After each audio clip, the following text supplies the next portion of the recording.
Hello বন্ধুরা, এখন আমি আপনাদেরকে দেখাবো আপনারা কিভাবে বিকাশ অ্যাকাউন্টের মাধ্যমে ক্যাশ আউট করে অতিরিক্ত টাকা এমনকি বাড়তি টাকা আয় করবেন। তো সেই প্রসেসটি এখন আমি আপনাদেরকে দেখিয়ে দেবো। তো আমি প্রথমে চলে গেলাম আমার বিকাশ অ্যাকাউন্টে। তো দেখুন বন্ধুরা, আমার ব্যালেন্স আছে 13,701 টাকা। তো এখন আমি আপনাদেরকে ক্যাশ আউট করে দেখাবো, তাই ক্যাশ আউট অপশনে ক্লিক করব। তো আমি ক্যাশ আউট অপশনে ক্লিক করে দিলাম। ক্লিক করে দেওয়ার পর এখানে এজেন্ট অ্যাকাউন্ট নাম্বারটা দিয়ে দিবেন। তো এখানে আমি এজেন্ট অ্যাকাউন্ট নাম্বারটা দিয়ে দিলাম। তারপর ক্যাশ আউট এখানে ক্লিক করে দিয়ে ট্যাপ করলাম। ট্যাপ করে অপশনে ক্লিক করে দেওয়ার পর বন্ধুরা এখানে দেখা যায় হাজারে এই যে দেখুন 18 টাকা 50 পয়সা এখানে ক্লিক করব।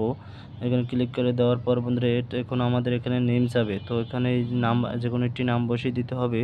তো এখানে যেমন আমাদের যে এজেন্ট নাম্বারটি আছে তার নাম এখানে বসিয়ে দিবেন, অথবা আপনি যে কোনো একটি নাম দিয়ে দিতে পারেন।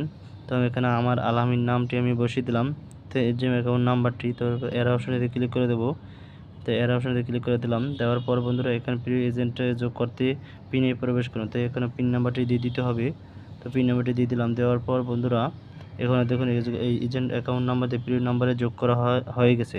তো এখন আমরা কী করবো, আমরা এই নাম্বারটিতে 10,000 টাকা পাঠাবো।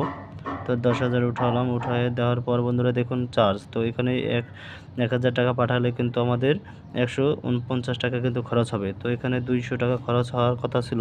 তো এজেন্টে অ্যাকাউন্ট নাম্বারে প্রয়োগ করার জন্য তাই এখানে অনেক কম করেছে, কম কাছে 51 টাকা। তো এখানে আমরা পিন নাম্বারটি দিয়ে দেবো। তো এই নাম্বারটিতে টাকা পাঠানোর জন্য তারপরে এর অপশনটি ক্লিক করে দেবো। এর অপশনটি ক্লিক করে দেওয়ার পর বন্ধুরা লিমিট শো হবে। তো দেখুন ওই এজেন্ট নাম্বারতে আমরা 50,000 টাকা পাঠালে আমরা কম কাটবে। তো আমার এই নাম্বারটিতে কিন্তু টাকাটি চলে গেছে। তো এটি যদি আমরা পরবর্তীতে পাঠাতে চাই তাই সেভ করে রাখতে পারবো। তো অপশনটিতে যে কোনো একটি নাম দিন। তো যদি আমরা সেভ করতে চাই সেভ করতে পারবো, না করলে না করতে চাই তাহলে কেটে দেব। তো এখন বন্ধুরা আমরা কি করব, আমরা এজেন্ট অ্যাকাউন্ট নাম্বারটি আমরা এটি সেভ করব না, তাই আমরা ব্যালেন্সে চলে গেলাম।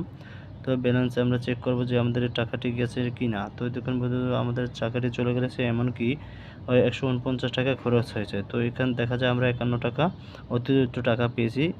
তো এইভাবে আপনারা কিন্তু খুব সুন্দরভাবে প্রিয় করে এজেন্ট নাম্বারে টাকা পাঠাতে পারবেন, এমনকি বাড়তি টাকা আয় করতে পারবেন।